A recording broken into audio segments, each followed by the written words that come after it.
자리에서 일어나셔서 주악에 맞추셔서 묵상 기도 드리심으로 하나님께 주일 예배를 올리시겠습니다.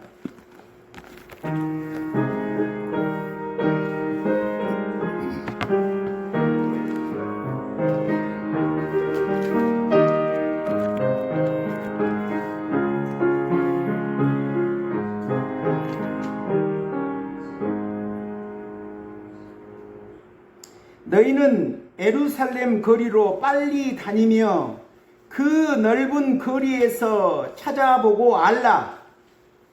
너희가 만일 정의를 행하며 진리를 구하는 자를 한 사람이라도 찾으면 내가 이 성읍을 용서하리라.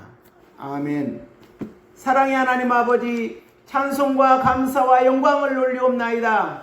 하나님, 우리 사랑하는 성도님들 지난 한 주 동안 지켜주셨다가 오늘도 거룩한 주일을 맞이하여서 하나님께 예배하고 영광 돌리기 위해서 하나님 전을 찾아싸옵나이다.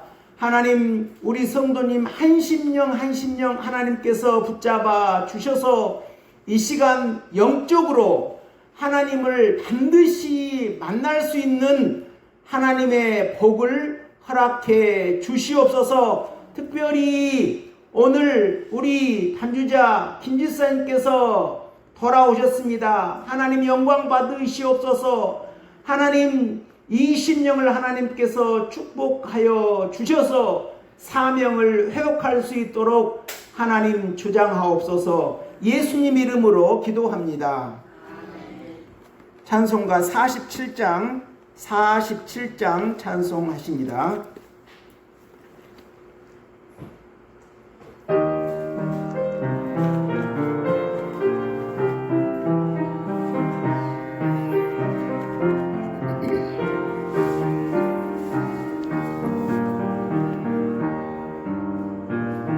하늘이 부르고 그 높이 맑은 날 찬란한 아침이 열리며 밝았네. 주 앞에 나아가 그 이름 부르면 지은 죄 많아도 용서해 주시니 주 말씀 들으며 가슴을 여는 날 기쁨의 파도가 밀려와 닿네. 피곤한 몸과 마음 평안히 쉬는 날 성전에 나와서 주 찬양하리라.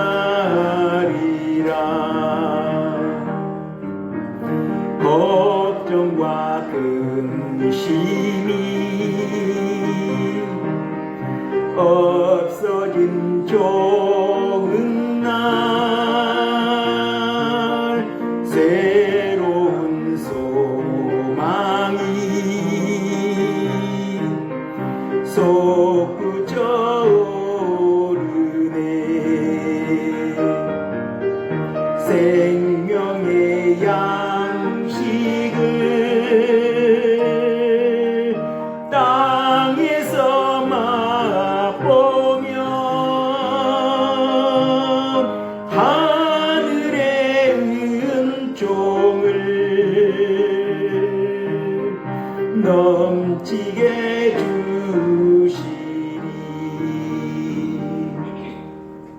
찬송가 제일 앞에 사도신경이 있습니다. 사도신경으로 신앙 고백 드리시겠습니다. 전능하사 천지를 만드신 하나님 아버지를 내가 믿사오며 그 외아들 우리 주 예수 그리스도를 믿사오니 이는 성령으로 잉태하사 동정녀 마리아에게 나시고 본디오 빌라도에게 고난을 받으사 십자가에 못 박혀 죽으시고 장사한 지 사흘 만에 죽은 자 가운데에서 다시 살아나시며 하늘에 오르사 전능하신 하나님 아버지 저리로서 산 자와 죽은 자를 심판하러 오시리라.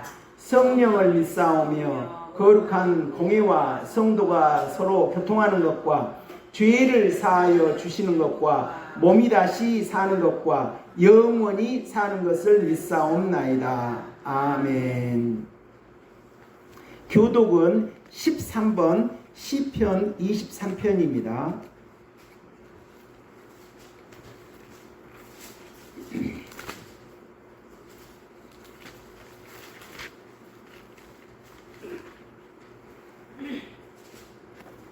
교독하시겠습니다. 여호와는 나의 목자시니 내게 부족함이 없으리라. 그가 나를 푸른 풀밭에 누이시며 쉴만한 물가로 인도하시는도다. 내 영혼을 소생시키시고 자기 이름을 위하여 우리의 길로 인도하시는도다. 내가 사망의 음침한 골짜기로 다닐지라도 해를 두려워하지 않을 것은 주께서 나와 함께 하심이라. 주의 전망이와 은혜가 나를 안위하시나이다. 주께서 내 원수의 목전에서 내게 상을 차려 주시고 기름을 내 머리에 부으셨으니 내 잔이 넘치나이다. 내 평생의 선하심과 인자하심이 반드시 나를 따르리니 내가 여호와의 집에 영원히 살리로다. 아멘. 주님 기도 드리시겠습니다. 하늘에 계신 우리 아버지여, 이름이 거룩히 여김을 받으시오며 나라가 임하시오며 뜻이 하늘에서 이루어진 것 같이 땅에서도 이루어지이다. 오늘 우리에게 일용할 양식을 주시옵고 우리가 우리에게 죄 지은 자를 사하여 준 것 같이 우리 죄를 사하여 주시옵고 우리를 시험에 들게 하지 마시옵고 다만 악에서 구하시옵소서. 나라와 권세와 영광이 아버지께 영원히 있사옵나이다. 아멘. 자리에 앉으셔서 예배를 위해서 김옥순 권사님 기도하시겠습니다.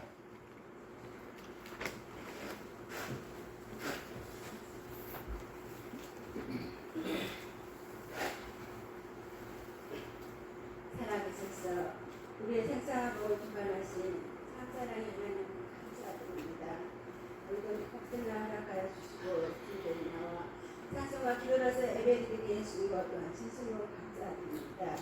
주님 그리스도시여 살아계신 하나님 아버지 믿사오니 저에게 온전하고 안전한 믿음 주시옵시고 하나님 말씀 안에 살지 않고는 견딜 수 없는 신령이 되게 하여 주시옵소서.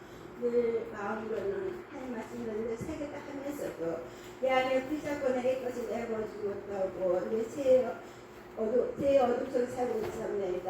아버지 저희들을 불쌍히 여겨주시옵시고 우리 속에 불자권을 내 것을 내버리고 진심으로 새 사람으로 거듭나서 말씀만 살 수 있는 저희들 되게 하여 주시옵소서. 하나님 이 시간 우리 귀한 목사님의 앞선 말씀 전달하실 때에 저희들 아버지의 안위를 허락하여 주시옵소서. 아버지여 살아 숨쉬는 그런 예배가 되게 하여 주시옵시고 우리는 그 말씀을 들음으로써 더 하나님께 감사하면서 하나님 살아계심을 더 깨닫게 하여 주시옵소서. 이 시간 더욱더 감사할 것은 진심으로 고맙고 감사드립니다. 우리 오병교회 우리 단주자 다시 오게 해주신 것을 너무 감사드립니다. 아버지 신령의 문을 열어주신 것 진심으로 감사드립니다. 아멘. 아버지 우리 다시 오지 않은 우리 오병 식구들도 그 마음 문을 열어주시옵시고 아버지 이 제자리에 오지 않고도 견딜 수 있는 그런 신령들이 되게 하여 주시옵시고 그 마음 문을 두드려 주시옵소서. 아버지께서 사랑했으니까 그들을 버리지 않은 줄 믿습니다. 그들과 함께하여 주시옵소서. 이제 아버지 예배드리는 아버지 이제 수업 시간을 마치는 시간까지 시도이구나 주기 살게 할 수 없이고 진심으로 저희들 무거운 일 앞에 내어드리고 정말 주님 앞에 나와서 주님께서 이미 해놓은 복을 받을 수 있는 저희들에게 하여 주시옵소서. 오늘도 주님께 함께할 수 있사오며 시도일반 예수님 이름으로 진심으로 감사드리옵나이다. 아멘.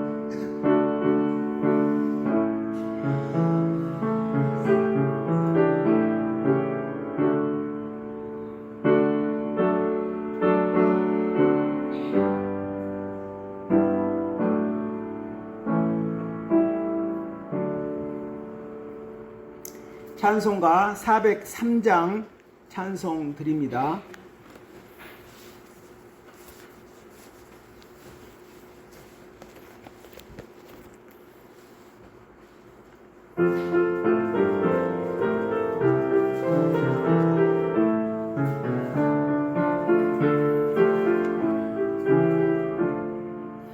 영원하신 주님의 은총 아니면 나는 진정 가련한 죄인이로다. 이 죄인이 구원을 받지 못했더라면 나는 이미 오래전 죽었으리라. 세상 사람 모두 다 믿지 말래도 마음속에 소망과 믿음 가지고 주님 말씀 들으며 찬양하리. 주님께 마음과 뜻을 다하여 영광 돌리리. 주님 나의 선하신 목자 되시니 모든 죄와 두려움 사라지도다. 기쁜 마음 가지고 주와 함께 가면서 힘써 사랑하면서 봉사하리라. 하나님은 우리의 거룩하신 왕, 하신 진리의 말씀이시니 가난하고 연약한 나의 영혼 살피사 주와 함께 숨쉬며 살게 하소서. 하나님 말씀은 요한복음 1장입니다.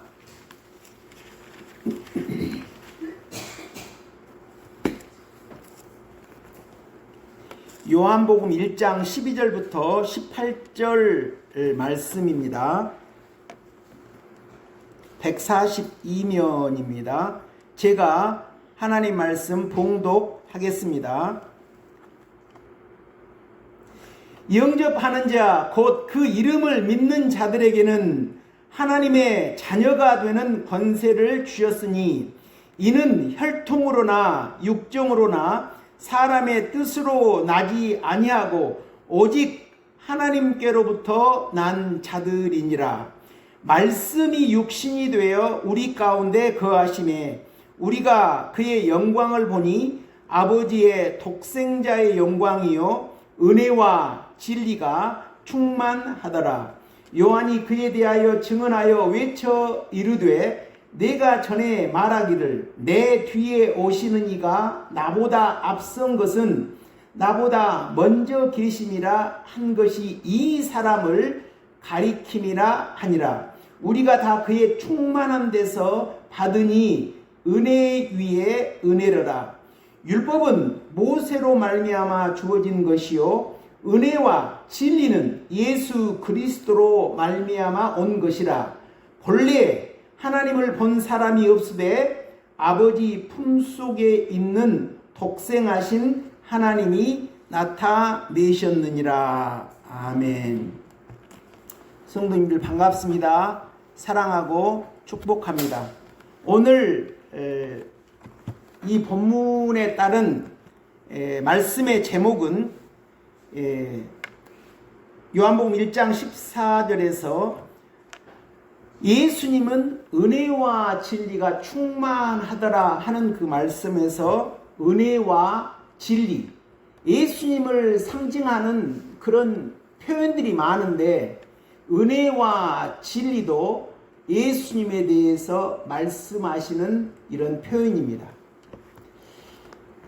우리가 반주자께서 안 계셔서 이 반주기로 예배를 드렸는데, 이제 묵상하십니다 그러면 이제 음악이 나오고, 또 기도할 때 음악이 나오죠. 그런데 사실 지금까지 예배 드리면서 반주자가 없는 교회에서 예배 드린 적이 없어서 이 반주가 기도할 때 나오는 그런 걸 너무 당연한 것으로 여겼는데, 우리가 약 한 달 동안은 그런 것 없이 예배 드리다가 오늘 우리 반주자님께서 기도송을 연주하는데 너무나 그 달콤하고 감사하고 그랬습니다.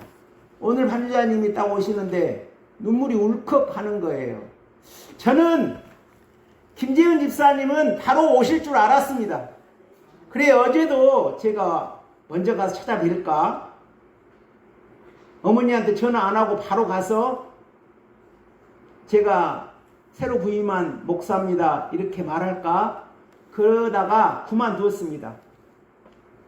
그간에 십자가도 진리의 말씀을 들은 분이라면, 정상적인 신앙생활을 한 분이라면 반드시 그 정도 되면 하나님이 은혜를 회복시킬 것이다. 왜 그렇습니까? 하나님은 사랑이시기 때문에 그렇습니다. 저 자신을 보고 그러는 겁니다. 저도 수많은 하나님 마음을 아프게 하고 하나님 말씀대로 살지 못하고 하나님 말씀을 따라 죄의 길에 서고 내 고집, 내 주장, 내 하고 싶은 대로, 내 성질대로, 내 쓴뿌리대로 산 것이 얼마나 많은 인생입니까? 그 모든 내 잘못 산 것을 하나님이 전부 조목조목 따져서 너 이렇게 하니까 징계 받아야지. 그렇게 하나님이 우리를 율법으로 대하셨다면 나는 이 세상에 이미 존재하지 않은 인생일 것입니다. 하나님은 사랑이십니다. 그럼에도 불구하고 하나님은 죄를 가장 싫어하시는 분이십니다. 하나님이 저와 성도님들의 가장 바라는 것이 우리가 하나님 말씀으로 깨끗하게 씻고 하나님 말씀으로 한 걸음 한 걸음, 물론 하루아침에 되지 않지요. 이 진리의 길이라고 하는 것은, 그것은 우리가 자연에서 농작물이 자라는 것, 나무가 자라는 것들을 보면 하루아침에 자랍니까? 그러나 분명히 하나님이 그 나무나 식물이나 농작물도 자라게 하시죠. 근데 시간이 가면 자라거든요. 이런 것처럼 진리는 하루아침에 되지 않고 꾸준히 성장하는 하나님의 통치에 의한 것이죠. 그런 하나님의 진리는 그렇게 되지만, 그래서 우리가 많은 실패와 절망과 좌절을 경험하지만 하나님은 사랑이시기 때문에 우리의 모든 죄값을 다 책임을 물으시는 것이 아니라 용서하시고 긍휼을 베푸시고, 그러기 때문에 우리가 이렇게 생존해 있다고 믿습니다. 살아보니까 그렇습니다. 그런 하나님의 사랑을 생각할 때 우리 김 집사님이, 저는 어머니가 계시기 때문에, 그러므로 이 가족 중에 한 분이 이 교회를 지키고 계시고 그 집안의 목사가 되어서, 그 집안의 제사장이 되어서 교회에 나오시면서 가족을 안고 기도한다라고 하는 것, 굉장히 소중하죠. 그런데 생각지 않게 오늘 이렇게 나와주셔서 정말 감사합니다. 하나님의 성령의 인도하심과 또 어머니의 눈물의 기도, 우리 성도님들의 기도를 하나님이 들으시고 그렇게 복된 발걸음을 해주신 줄 믿습니다. 하나님께 영광 돌리고 또 우리 김 집사님께도 진심으로 감사를 드립니다. 오늘 그 은혜와 진리 아닙니까?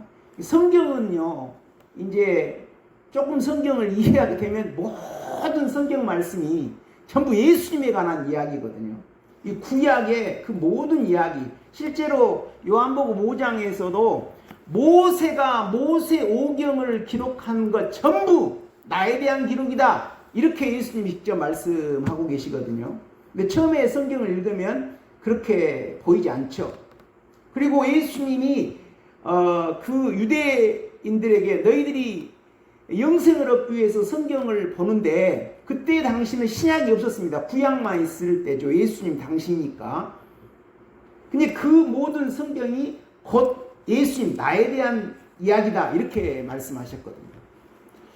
그래서 모든 이 성경은 전부 예수님 이야기지만 특별히 오늘 여기에서 이 안 읽은 앞부분에서 예수님은 창조주시거든요.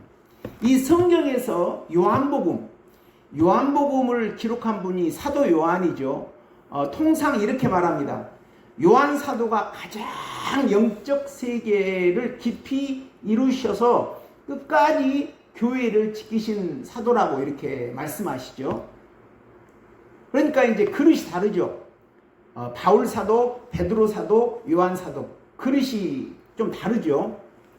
그러면서 요한복음 1장에서 뭐라고 말씀하시냐면 태초에 말씀이 계시니라. 우리 찬송가 403장에서도 하나님은 말씀이시다고 그러거든요. 태초에 말씀이 계신다. 한데 이 태초는 창세기의 태초보다 더 이전의 태초입니다.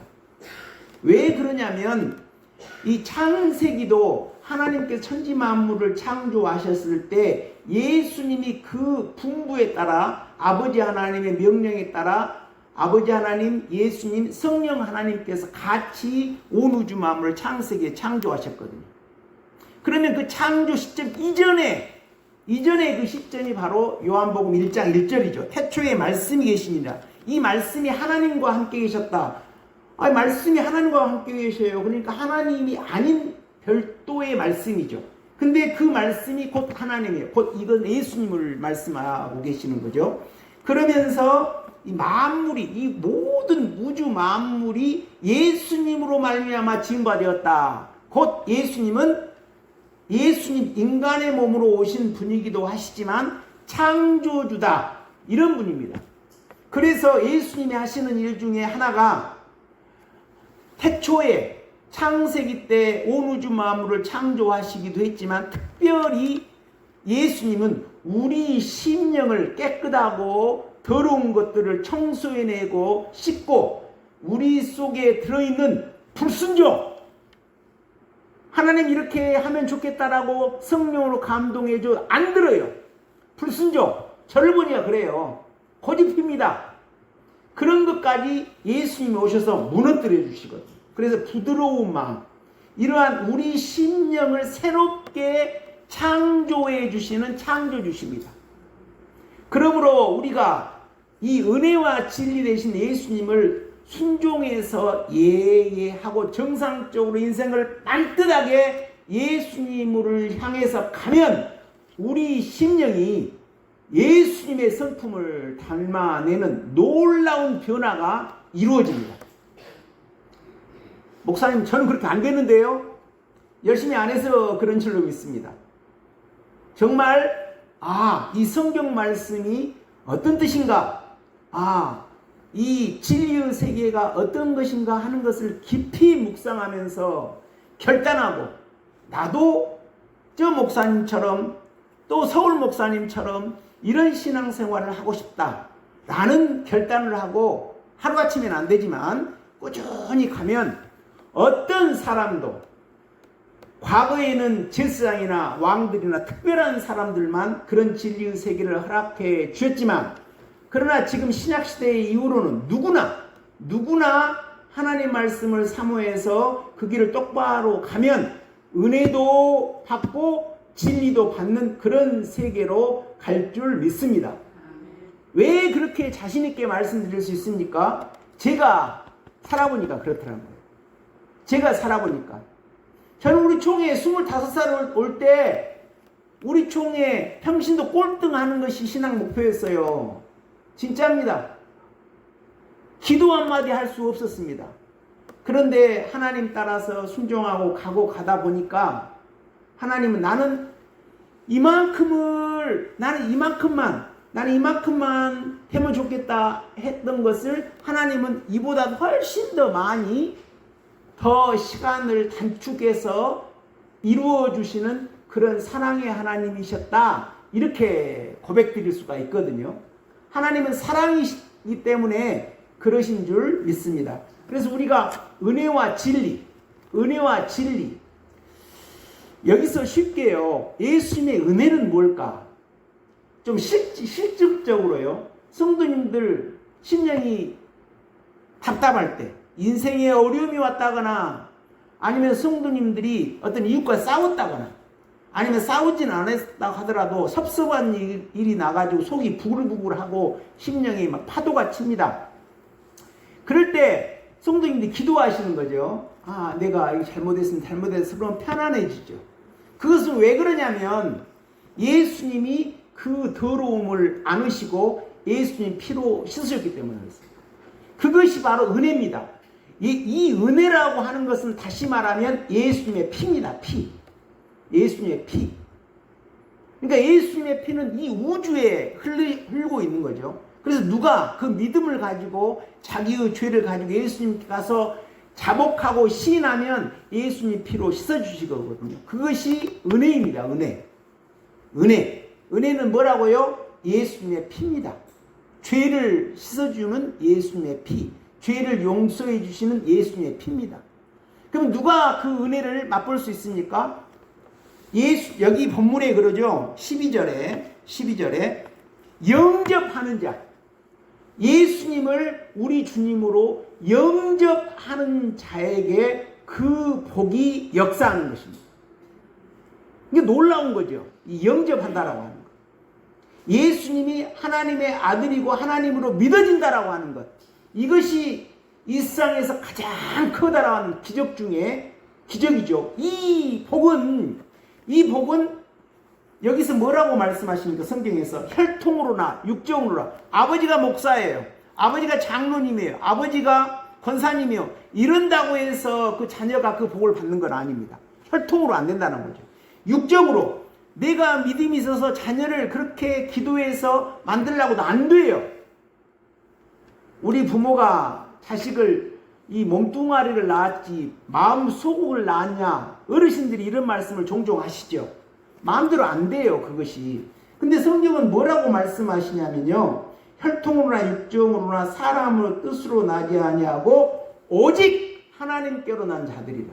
이 하나님에게 향한 우리의 믿음이 있다라고 하는 것은 하나님이 우리에게 선물로 거저주신 것입니다.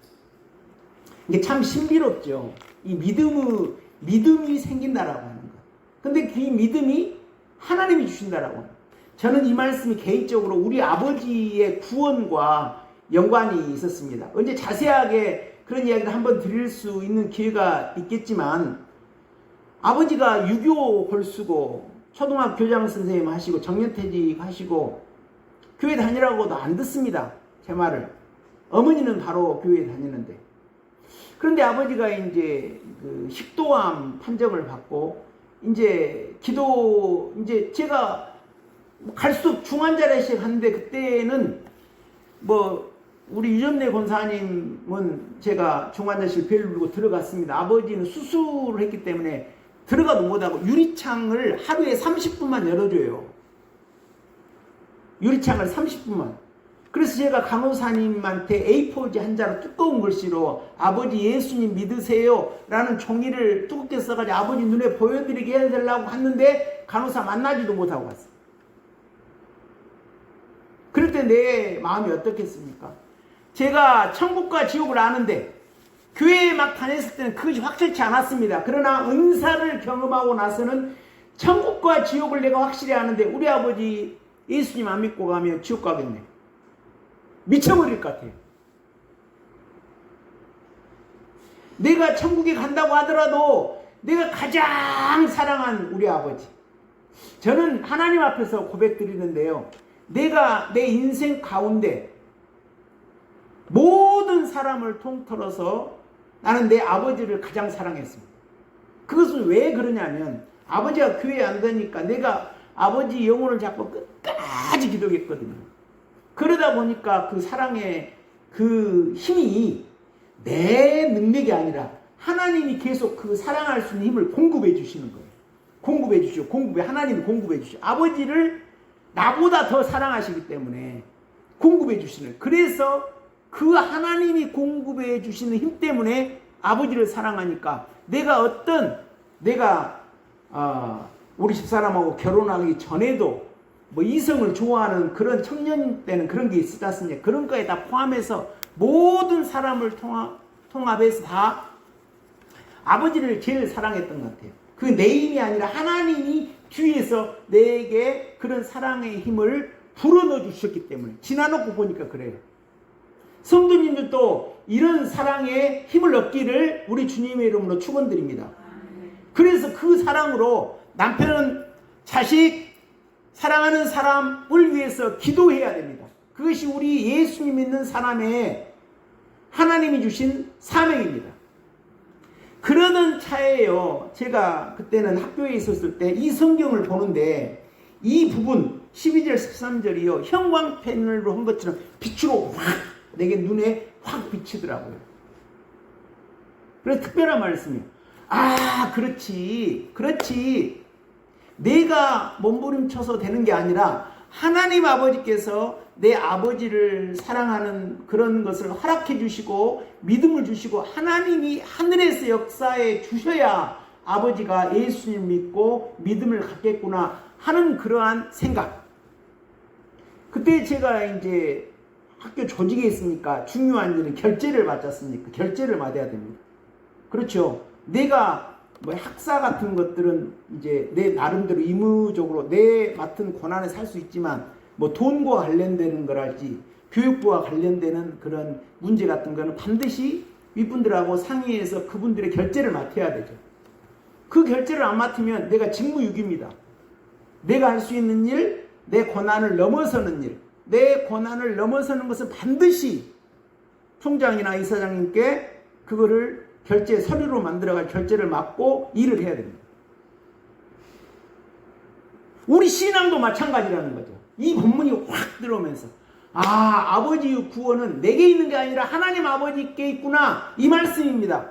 혈통으로나 육정으로나 되지 아니하고 오직 하나님께로부터 나야만 그 믿음이 우리에게 주어진다라고. 그러니까 이 믿음이 얼마나 귀합니까? 이 온 우주 만물을 창조하신 하나님께서 너는 내 백성이다, 내 자녀다 라고 점을 찍어 주시고 그 믿음을 주신다라고 하는 그런 영적인 사실 얼마나 복된 겁니까? 제가 성신낭독 해드렸거든요. 에레미야 5장 1절이요. 에레미야 5장 1절은 에레미야 선지자가 하나님께 음성을 받습니다. 너 민족 유대 나라 내가 망하게 할 것이다. 그러니까 제정신이겠습니까? 뭐 상식이 없고 못된 인간이라면 하나님 망하게 하려면 망하게 하세요. 이럴 수도 있겠죠. 그러나 에레미야는 애국자고 하나님을 지극히 사랑하는 분이고 또 자기 민족을 사랑하는 굉장히 충성스러운 선지자인데 내 백성을 망하게 할 것이다 그랬을 때 살이 떨리고 보이는 게 없었겠죠. 그러면서 하나님께서 뭐라고 하냐면 예루살렘 거리로 빨리 넓은 거리로 찾아가 봐라. 거기서 정의를 행하며, 정의를 행한다는 것은 우리가 사회적으로 저 사람이 정의롭다 그러면 남을 속이지 않고 우리가 자기가 말하는 걸 100% 다 지킬 수 있는 사람은 드물다라고 믿습니다. 그러나 자기가 한 말에 대해서 못 지키게 됐으면 양해를 구하고 그리고 용서를 구하고 그리고 남을 속여서 자기 이득을 구하려고 하지 않고 보통 이런 사람 그리고 양심적인 사람을 그 사람은 정의롭다 그리고 선한 편에 서려고 하고 보통 그렇게 상식적으로 그렇지 않습니까? 이렇게 정의를 행하며 진리를 구하는 사람 여기 진리를 구하는 사람을 뭐라고 말씀? 한 사람이라도 찾으면 내가 이 성읍을 용서하리라. 이렇게 진리를 구하는 사람 한 사람이라도 찾으면 예루살렘을 멸망하지 않겠다라고 하나님이 말씀하시고 계시는 거거든요. 다시 말해서 당시에 유대나라는 진리를 하나님 보시기에 합당하게 구하고 찾고 진리를 이루기 위해서 땀 흘리고 넘어지고 일어나고 넘어지더라도 또 하나님께 찾고 진리를 구하기 위해서 자기 인생을 걸고 이런 사람이 한 사람도 없었다는 것이죠. 물론 에레미야 선지자는 그런 사람이 있겠지만, 그러니까 하나님이 도저히 이스라엘 나라가 정상적인 하나님의 선민이 될 수 없다 이렇게 판단하시니까 용광로 속에다 집어넣는 거죠. 포로로 만들어서. 이와 같이 진리를 구한다라고 하는 것, 한 사람, 진리를 구하는 사람이 한 사람이 그렇게 값지다라고 하는 거거든요. 오늘 여기 요한복음 1장에서도 예수님이 바로 은혜와 진리예요. 은혜와 진리. 은혜는 쉽게 받습니다. 은혜는 예수님 피로 제가 죄 용서해 주세요. 그러면 용서받고, 보통 교회 나오면 처음에는 그렇게 살아요. 진리로 못 살아요. 교회 가서 은혜 받고 죄 용서 받고 또 저를 보면 세상 친구들하고 똑같이 살아요. 교회에 다닌 사람 같지 않아요. 이제 그러면서 하나님이 시간이 되면 그 사람을 진리 길로 인도하기 위해서 확실하게 하나님이 살아계심을 보여주죠. 기사의적으로. 그 전에 막연하게 하나님은 살아계시다 정도가 아니라 하나님은 살아계시는 것이 너무 분명하도록 빛으로 보여줘 버립니다. 기사의적으로. 그렇다고 해서 그것이 진리의 세계로 가는 건 아니에요. 물론 이 성경 말씀 전체가 진리죠. 예수님이 진리죠. 그래요. 그런데 이 영혼의 변화의 과정에서, 은혜의 과정에서 진리로 들어가는 과정은 그렇지 않습니다. 우리가 지난주에 베드로 사도의 삶을 가지고 성도님과 은혜를 나눴죠. 베드로도 공생애 때 예수님 따랐잖아요. 그때 은혜 받은 거예요. 그리고 믿음이 있습니다. 그런데 십자가상에서 고난당하는 예수님 도망가 버리잖아요. 부활의 주님으로 오셨을 때 이제 죽든지 살든지 하나님만 향해 보고 가는 그런 과정, 다르잖아요. 이것이 진리로 가는 과정입니다.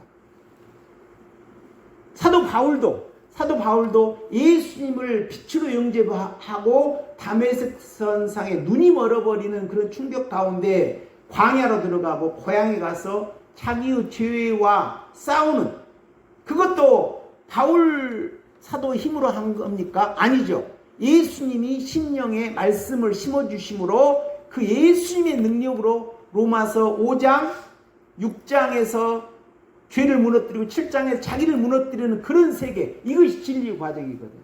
그러니까 이 사도들의 그 모든 삶은 진리를 이루는 그런 수고죠. 그 핵심이 어디에 계시냐? 제자들의 능력으로 그 진리를 이룬 것이 아니죠. 예수님의 능력으로 이렇게 진리를 이룬 거예요. 이렇게 진리가 소중하다라고 합니다. 예, 그래서 보통 이것이 좀 착각하는데요. 그래서 예수님을 딱 믿으면, 그런데요, 교회에 다니지 않은 사람이, 나 교회 다니겠습니다. 주일날 예배 드리겠습니다. 나는 예수님을 주님으로 영접합니다. 하나님을 아버지로 모십니다. 그러면서 하나님을 아버지라고 부를 수 있어요. 이것도 진리의 삶을 살지 않고 있는 상태예요. 이것도 굉장한 거죠. 이거를 뭐라고 합니까? 루터가 이신칭이라고 하죠. 믿음으로 하나님이 우리를 칭하시는데 의롭다고. 그거를 칭의. 이건 법적 칭의예요. 법적으로 하나님의 아들이에요. 그것도 엄청난 거죠. 엄청나지 않습니까? 대단한 거죠. 그런데 법적으로 이렇게 근데요, 이것을 영어 성경으로 보면은요, 우리나라 말은 의롭다 똑같은데 영어 성경으로 보면 어떻게 되냐면, 우리가 하나님을 딱 아버지로 믿고 예수님을 주님을 영접하면 너는 이제 하나님으로부터 정당해. 의를 우리나라 말로 번역된 의가 너는 정당해. 이런 번역도 있고 너는 오라. 우리나라 말은 의가 영어로 바꾸면 어떤 데는 너가 하나님 믿었으니까 의로워, 정당해. 그래서 너가 하나님 믿음으로 너는 오라. 이렇게 justification, righteousness는 달라요. 영어 표현 필요해서 쓴 겁니다. 이거 달라요. 이게 무슨 말이냐면 예수를 믿으면 법적으로 하나님 아들, 그러나 중요한 것이 뭐냐면 하나님 아들같이 심령이 깨끗하게 변화된 건 아니거든요. 법적으로 그런 거죠. 법적으로 우리가 아이가 태어났습니다. 내 아이가 태어났어. 그러면 내 법적으로 아들이죠. 그런데 이 아이가 지금 젖을 먹고 있다라면 일을 못 하잖아요. 그런데 아이가 커서 젖 먹는 애가 30살이 되어서 직장을 갖고 일을 하면 이제 돈도 뭐 일을 하지 않습니까? 그와 똑같아요. 성장이 필요하겠죠. 그래서 칭의, 근데 그것도 굉장한 거죠. 그래서 칭의로 너 하나님 믿었으니까 너 이제 내가 인정해. 이것이 칭의죠. 그러면서 너 오라. 정당한데 오라. 이렇게 바꿔줘요. 똑같은 의로움이라는 우리나라 표현이 영어 표현은 나눠집니다. 그러니까 믿음으로 하나님이 법적으로 하나님 아들로 삼아주시고 그 다음에는 믿음으로 우리가 깨끗하도록 하는. 어떻게 깨끗하게 됩니까? 은혜를 받아야죠. 교회 생활하면서 이 목사를 하나님이 세우셔서 과거에는 제사장이죠. 이렇게 말씀을 선포하도록 하시는데 이 뒤에 목사 뒤에 하나님이 역사하셔서 성령을 여기에 임하게 하심으로 하나님이 복을 주시거든요. 그게 하나님의 법입니다. 목사는 하나님의 말씀을 대신 전하는 거죠. 그러니까 두렵고 떨리죠. 내가 전하지 않고 하나님이 바라시는 그 말씀, 성경 말씀에 이탈되지 않는 그런 말씀을 전해야 하는데 목숨을 걸어야 할 사람이 목사들이죠. 자기 하고 싶은 대로 하는 것이 아니라 하나님 말씀이 어떤 뜻이고 하나님이 성도님들에게 하시고자 하는 그 말씀을, 그러니까 목사가 그렇게 하는 거 쉽지 않죠. 까딱 잘못하면 자기가 하고 싶은 대로 해버리는 거죠. 그걸 경계하고 어떻게 하면 하나님의 뜻에 근접하게 말씀을 전할 수 있을까 하는 것에 목숨을 걸어야 할 사람들이 목사들이죠. 왜 그러냐면 목사는 심부름하는 거니까요. 그래서 하나님은 이 예배를 통해서 복을 주시는 겁니다. 영적인 복을. 그러면서 성도님들이 믿음이 생기고 이 하나님이 여기 예배를 통해서 역사하시는 걸 통해서 시인할 힘이 생기고 기도할 힘이 생기고 때로는 나도 저렇게 하나님 말씀대로 살아야겠다 하는 결단할 힘도 생기고 모든 역사가 이 예배를 통해서 이루어지는 거죠. 그 목사 뒤에 계시는 하나님의 역사함으로 이렇게 되는 거죠. 그래서 여기서 영접할 때 너 하나님을 믿었냐? 그래 너 훌륭해. 하나님이 또닥또닥 하시는 거죠. 그런다고 신앙이 다 되는가? 그것이 은혜입니다. 은혜. 그러면 은혜를 받으면 진리로 가야 할까? 아니면 진리? 그것은 은혜고 진리를 이루어가는 것이 성화죠. 내가 거룩하니 너희는 거룩할지어다. 우리가 은혜를 받아가지고 거룩하게 못 돼요. 은혜를 받아서 깨끗해진 것 같지만 또 상실해 먹어요. 터진 그물이어서 다 그 하나님의 은혜를 상실해 먹어요. 그러니까 어떻게 진리를 갈 것이냐? 예수님이요, 이제 십자가에 못 박아 돌아가시기 전에 빌라도의 법정에 있습니다. 거기 요한복음 18장이죠. 요한복음 18장에서 예수님이 빌라도 법정에 서요. 빌라도가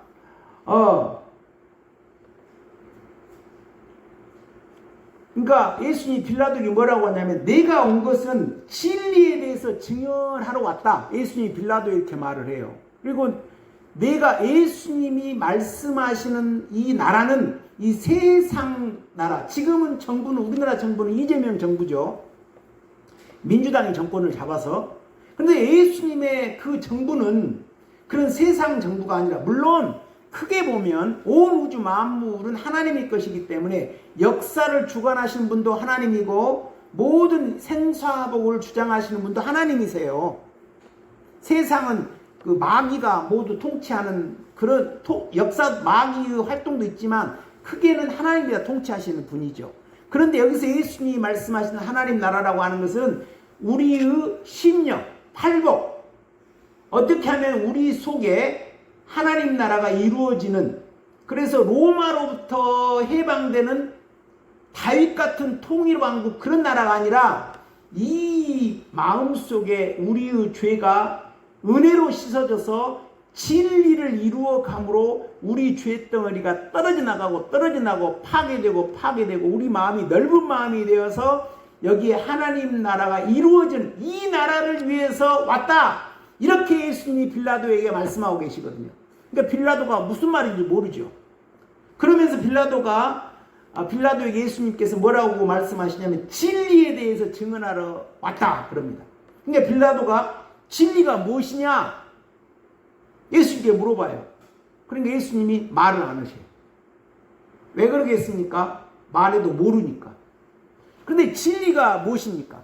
이 진리라는 말이요, 이 말씀이 참 어렵습니다. 사실 이게 그 로마 말을 라틴어라고 그러거든요. 라틴어. 그런데 신약 성경은 헬라어 그리스 말로 기록되어 있어요. 그리스 말로. 근데 이 로마 나라가 이제 예수님의 복음을 받아들여서 400년이 넘었을 때 비로소 이 신약 성경 그리스 말로 된 성경을 로마 말 라틴어로 번역한 거예요. 400년이 지나서.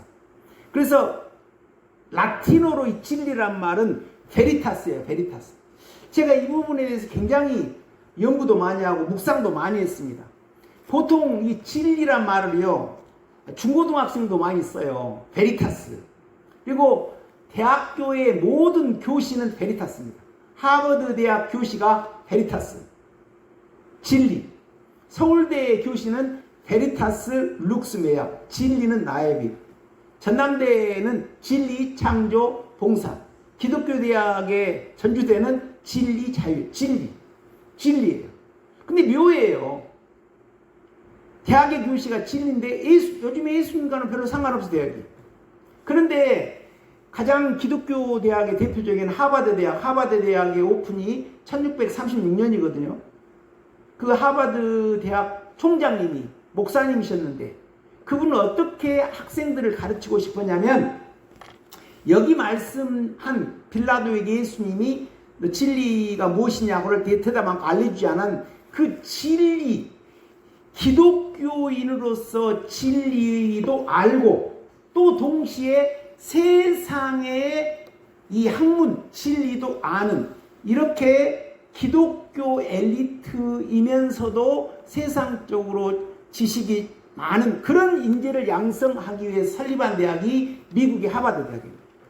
그러니까 우리나라도 대학 역사가 짧지만 그것을 그대로 따온 거예요. 베리타스 룩스메아.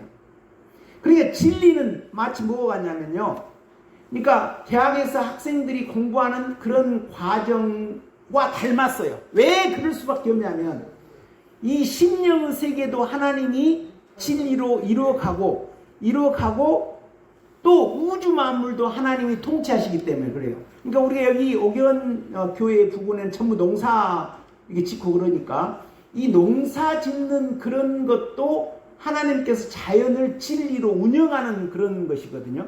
그러니까 농사 짓는 그런 거나 우리 심령에 내 속에 양을 먹이는 것, 내 심령을 깨끗하게 해서 여기에 하나님의 말씀을 심어서 자라게 하는 거나 비슷하다는 거죠.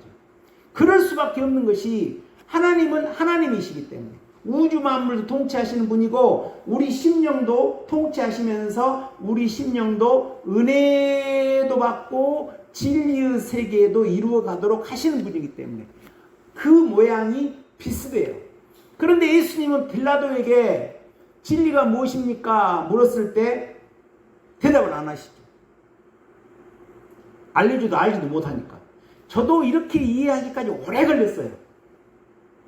진리가 무엇이냐? 은혜 받은 건 진리 아닙니다. 물론 크게 보면 뭐 진리에 포함되겠지만, 그러니까 은혜는 거저받아요. 그리스도 피로 씻어줘요. 그런데 문제는 뭐냐면, 우리의 진리라고 하는 것은 문제가 뭐냐면, 내가 하나님의 은혜를 받아서 죄 용서 받았는데 또 세상에 나가면 또 잘못대로 산단 말입니다. 하나님 말씀대로 제대로 못 산다는 거예요. 예수님 말씀으로 살고 싶은데 안 살아져요. 그럼 어떻게 해야 돼요? 진리의 그 말씀을 통해서 내 속을 씻고 부수는 이런 일을 해내는 것. 이거 진리거든요. 그러니까 대학에서 대학생들이 공부하려면 쉽습니까? 수학도 해야 되고 막 영어도 공부해야 되고 어려워요. 그렇잖아요. 그런데 그 공부를 해놓으면 좋은 기업이나 좋은 공무원이 될 수 있잖아요. 그러니까 힘들어도 하는 겁니다. 똑같아요. 우리가 은혜를 받지만 이 교회에서 진리를 이룬다라고 하는 게 어렵거든요. 그러나 우리가 진리를 이루면 얼마나 기뻐합니까? 하나님께서 에레미야 5장 1절에 정의를 따라 행하고 진리를 구하는 자가 한 사람이라도 있으면 내가 이 땅을 멸망하지 않겠다. 이렇게 하나님은 누가 나를 찾으며 은혜를 구하며 진리를 이루기 위해서 몸부림치는가 하는 것을 하나님께서 통찰하시겠죠.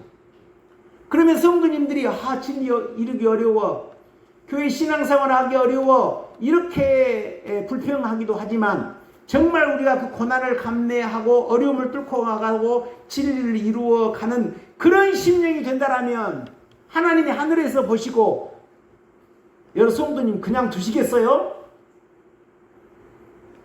저는 왜 또 우리 한주자 우리 김지사님이 돌아올 것을 믿었냐면 어머니가 하나님을 사랑하고 계시잖아요. 진리의 소중함을 알고 진리를 구하고 계시거든요. 그런 어머니의 기도를 하나님이 사랑의 하나님이신데 외면하시겠어요? 하나님의 사랑을 무수히 경험한 나로서 그걸 믿는 거죠.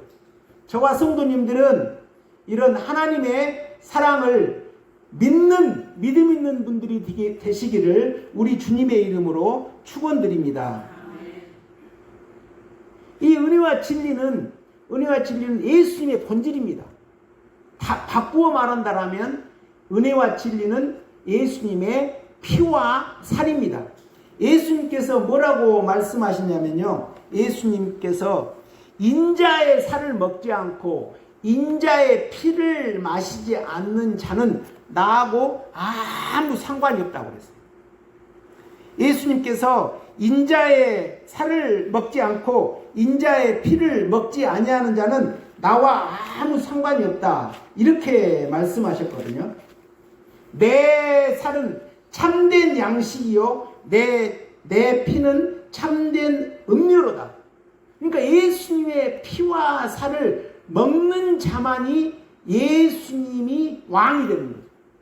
그러니까 하나님이 예수님을 저희들에게 보내주신 것은 뭐냐면 우리가 예수님의 피와 살을 먹는 인생이 되도록 하시기 위해서 예수님이 보내주신 거예요.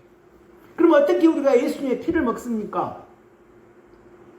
내 죄를 발견해야죠. 내가 이런 죄가 있구나.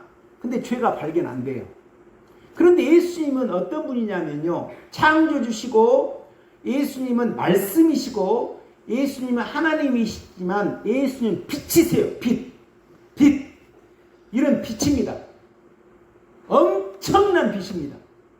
제가 청년 때 그 빛을 한번 경험했고 딱 한 번. 그 빛이 우리 심령에 딱 비춰지면 우리 속에 어둠이 확 드러나요. 그래서 예수님의 빛을 영접해야 내가 이런 죄가 있구나, 이런 죄가 있구나, 이런 죄가 있구나 깨달아지거든요. 그래서 자기가 보여요. 내 속에 이런 죄가 숨어 있구나. 기도하고 가면 기도 안 할 때는 또 저도 그래요. 어제 계속 여기에 앉아서 기도하는 겁니다. 그런데 기도하기 전에는 내 죄가 보이지 않더니 기도해서 내 심령 속으로 들어갔더니 또 막 죄가 보입니다. 계속 부르짖는 거예요. 무너지게 하옵소서, 무너지게 하옵소서. 제가 아침에 달리기 할 때도요. 죄가 무너지게 해주십시오. 죄가 무너지게 해주십시오. 이렇게 기도하는 거예요. 그런데 이 진리는 학생들이 공부할 때 하루아침에 해서 공부하고 됩니까? 안 되죠. 땀을 흘리잖아요. 진리는 수고스러워요. 그래서 요한계시록에서는 뭐라고 말씀하십니까? 이 진리를 이루기 위해서 그 흰옷 입은 자들인 생명을 아끼지 아니하였다. 이렇게 표현하거든요. 생명을 아끼지 않아. 이 자기 죄에 숨어진 그 죄와 싸우기 위해서 생명을 아끼지 않았다. 이렇게 말씀하거든요. 그래서 여기서 이 예수님의 빛을 영접해야 내 속에 어둠이 드러나거든요. 그러니까 그 교회를 점점 멀리 떠나면 교회에 안 다니니까 내가 편안하구나 그래요. 왜 그렇습니까? 빛이 점점 상실되니까 이 심령이 어둠으로 쌓여버리니까 편안한 거예요. 어떤 식으로 편안합니까? 이제 망유 세계로 가는 길로 평안하는 겁니다. 그러나 교회 생활 마찬가지죠. 우리가 여기에 불이 꺼져 있잖아요. 그러면 여기가 더러운 줄을 몰라요. 그런데 불이 확 켜지면 여기에 쓰레기가 있는 게 보이지 않습니까? 그와 똑같은 것이죠. 그래서 예수님은 그렇게 우리의 빛으로 보여주실 때 우리가 자신이 발견되게 되는 거거든요. 그래서 여기서 그렇게 될 때 우린 예수님의 피와 살을 먹고 싶어라 해요. 자기 죄가 드러나니까 아프니까 예수님 내 죄 용서해 주세요. 씻어주세요. 그러면 편안하죠. 근데 또 나와요. 이건 이제 무너지게 해주세요. 그러면 저 같은 경우는 막 포크레인 같은 것이 와가지고 아니면 드릴 같은 게 와가지고 아니면 커터 있죠. 윙 해가지고 쇠도 막 잘라내잖아요. 예수님이 내게 찾아오셔서 그렇게 내 밭을 경작하시는 거예요. 여기 밭에 보면 요즘에 트랙터가 그 땅을 다 경작하잖아요. 여기 감자를 수확하는데도 포크레인이 와서 수확하대요. 돕대요. 외국인 근로자들과. 그런데 하나님이 우리 심령을 옥토 만들어 주게 해주십시오. 그러면 하나님은 그런 능력이 없으십니까? 하나님은 소매라는 불입니다. 우리의 더러운 것을 태우시는 불이시고 하나님은 검이에요. 검 말씀은. 하나님 말씀은 사약고 운동리기에서 좌우의 날선 어떤 검보다도 예리하여 우리 심령의 관절을 골수 찔러 쪼개버리죠. 그리고 하나님은 불입니다. 그리고 바위를 무너뜨리는 방망이입니다. 우리 속에 이 죄의 그 근본을 무너뜨리거든요. 이것이 진리입니다. 이것이 살을 먹는 겁니다. 그러니까 이런 식으로 우리가 하나님을 믿어서 너 의로워 이제 예수님의 피와 살을 먹도록 해줄게 하면서 우리가 교회 생활하면서 예수님의 피와 살을 부지런히 먹고 갈 때 우리 심령이 하나님 나라가 만들어지는 거예요. 이것이 하나님 나라죠. 근데 이것을 안 하려고 한다는 거예요. 안 하려고 한다.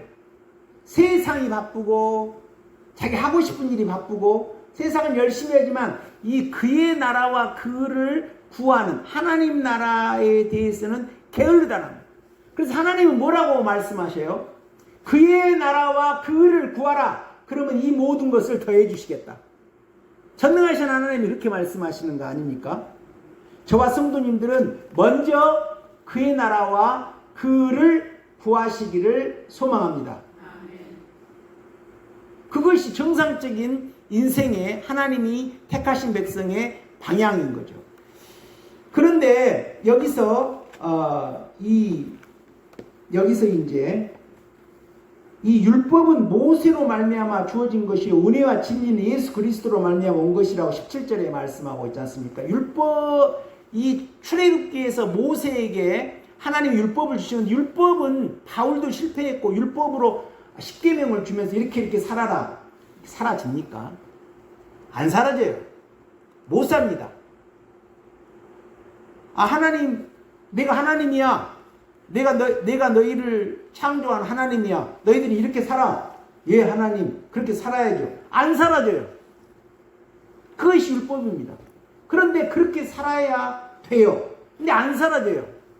그래서 못 사니까 하나님께서 예수님을 십자가에 못 박혀 돌아가게 하시고 예수님이 우리에게 주신 것은 은혜와 진리인데 은혜와 진리의 세계로 가면 그렇게 사라집니다. 물론 하루아침에 안 되죠. 은혜로 죄 용서받고 이 죄가 무너지는 진리의 세계로 가고 진리가 이루어진 만큼 하나님 말씀대로 살게 돼요. 그래서 양파 껍질과 같죠. 죄가 한꺼풀 벗어나면서 또 죄를 짓지만 죄를 짓는 횟수가 줄어들고 또 양파 껍질이 하나 벗겨지면서 또 죄로 살지만 점차적으로 죄에서 떠나고 하나님 말씀대로 사라지는 그런 하나님 백성으로 하나님 자녀로 살게 되는 이런 세계로 가게 됩니다.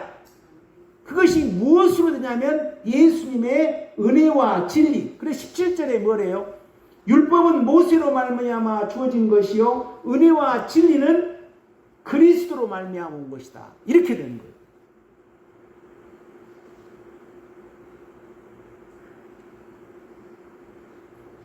참 저도 너무나 오랜 시간을 막 헤매고 하면서 이렇게 신앙 고백을 드리게 된 줄 믿습니다. 그런데 왜 그러겠습니까? 제가 엉터리 같은 인생이니까 세상 욕심이 많으니까 저는 세상 출세를 위해서 막 달려가려고 하는 그런 것으로 보이니까 하나님께서 탁 막아버린 거죠. 탁 막아버리고 실행과 연단 가운데 어려움을 주시는 거죠. 그래서 하나님께 매달리도록 만드시는 거예요. 그래서 시편 기자가 뭐라고 말씀하시냐면 그런 인생에게는 고난이 내게 유익이다. 이 고난 때문에 우리가 예수님 찾게 된다라고 하는 거죠. 그러니까 하나님이 참 감사하죠. 제가 광주로 이사 올 때가 51살이었는데 내 친구가 미국에 가서 교수가 됐어요. 근데 딸 하나를 낳아 딸은 하버드 대학 보냈더라고요. 근데 51살 때 대장암이 걸려가지고 미국에서 죽었어요.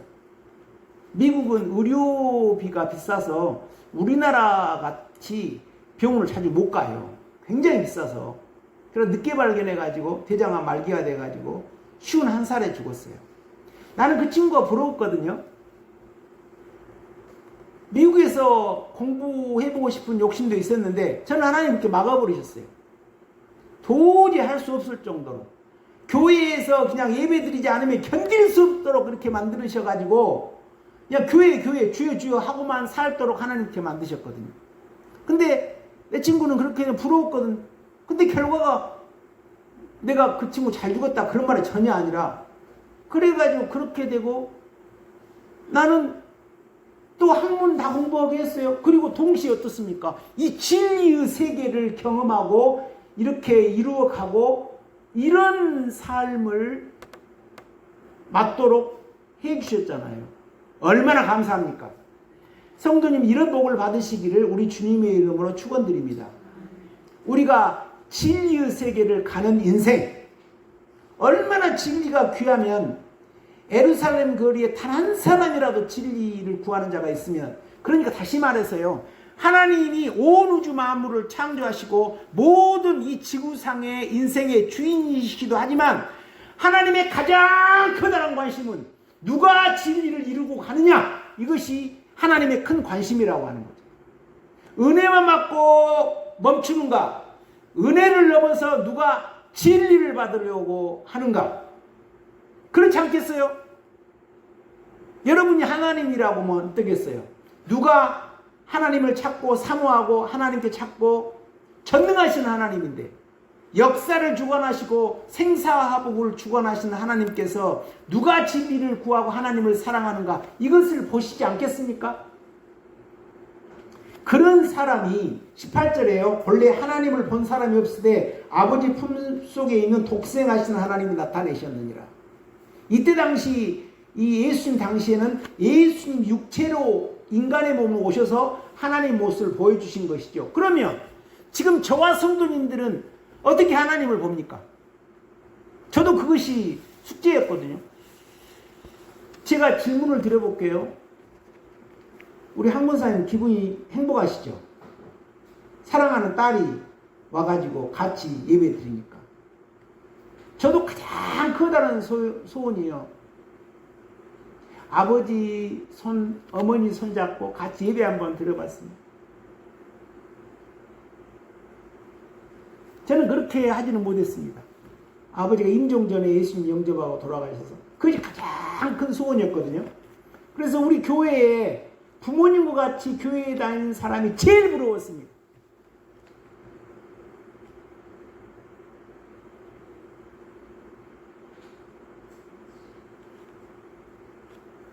사랑하는 사람을 보고 싶잖아요.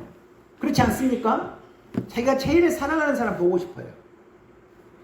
그러면 우리가 사랑하는 분은 하나님이면 어떻게 우리는 하나님을 볼 수 있습니까? 그것이 내가 잘 정리가 안 됐어요. 그런데 어디에 있습니까? 팔복이 있죠. 심령이 청결한 자는 복이 있나니 저가 하나님을 볼 것입니다. 우리 심령이 이 더럽고 냄새나는 걸 그리스도의 피로 씻고 진리의 칼로 무너뜨려서 여기에 옥토가 만들어서 말씀의 씨가 심어서 성전이 이루어지면 여기에 우리 심령의 눈으로 하나님을 볼 수가 있습니다. 우리가 기도하면 여기서 평강이 임합니다.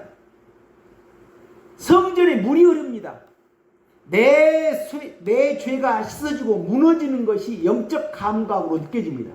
아, 사랑하는 예수님이 나 같은 죄인에게 찾아오셔서 또 재창조 역사를 해주시구나 하는 그런 영적 감각을 갖게 됩니다. 그것으로 하나님을 보는 거예요. 우리가 지금 2000년 전에 이 땅에 오셔서 부활승천하신 예수님을 육적으로는 볼 수 없지만 영적으로 예수님이 우리 심령에 오셔서 은혜와 진리로 역사하는 그러한 하나님을 우리는 영적 감각으로 볼 수 있는 겁니다. 성도님들이 이런 신앙에 속히 이르기를 주님의 이름으로 축원드립니다. 사라가 이삭을 잉태했어요. 나 애기 못 낳아요. 하나님이 내일 이맘때에, 내년 이맘때에 너가 아들을 낳으리라. 속으로 웃어버려요. 사라 왜 웃느냐? 안 웃었습니다. 이게 겁나니까. 웃었다. 그리고 과연 1년 후에 사라가 나이 들었지만, 경수도 끝났지만, 이제 이삭을 잉태해서 뱃속에서 꿈틀꿈틀 거립니다. 그때 자기 배에 아이가 들었는데, 그걸 못 믿습니까? 우리 심령 속에 우리가 기도하면 성령의 물줄기 또 우리 속에 죄가 씻어지시고 하나님이 우리 속에 심령을 더러운 것들을 무너뜨리는 재창조 역사가 있으면 영적 감각으로 그것을 못 느낍니까? 느낍니다. 그것이 심령이 청결한 자의 복입니다. 그러면 청결한 심령으로 하나님의 임재를 느끼는 거예요. 그것으로 우리가 지금 그때 당시는 육적으로 온 예수님을 봤지만 지금 우리가 성실한 기독교인은 하나님, 사랑하는 하나님을 볼 수 있는 방법입니다. 그러니까 저와 성도님들은 부지런한 예배자의 자리를 귀하게 여기고 기도하기를 좋아하고 말씀의 능력, 기도의 능력이 있을 때 우리 심령이 변화되는 그러한 과정에서 하나님의 임재를 우리 심령으로 볼 수 있습니다. 우리 성도님들이 이런 복이 넘쳐서 예수님의 은혜와 진리에 충만하신 심령 되시기를 우리 주님의 이름으로 축원드립니다. 기도하겠습니다. 하나님 감사합니다. 하나님, 저희 같은 죄인을 불러주셔서 우리 그리스도의 피로 씻어주시고 하나님 믿음 주시고 또한 하나님 은혜만 받는 것이 아니라 우리 속을 옥토 만들어 하나님 그리스도의 피로 씻고 그리스도의 살을 먹음으로 진리의 길을 감으로 우리 심령이 재창조되어서 하나님을 볼 수 있는 그런 신앙의 길로 인도하신 줄 믿습니다. 이런 가운데 우리의 삶에 진통이 있고 고난은 필연적입니다. 그런 고난과 어려움이 있다 하더라도 좌절하거나 믿음에 이탈되는 심령이 아니라 그 너머 위에 역사하시는 하나님의 축복을 우리가 심령의 눈으로 다 볼 수 있는 그런 심령이 될 수 있도록 사랑하는 우리 옥연교회 성도님들 하나님께서 축복하여 주시옵소서. 예수님 이름으로 기도합니다. 찬송가 415장 부르시면서 봉헌 드리시겠습니다.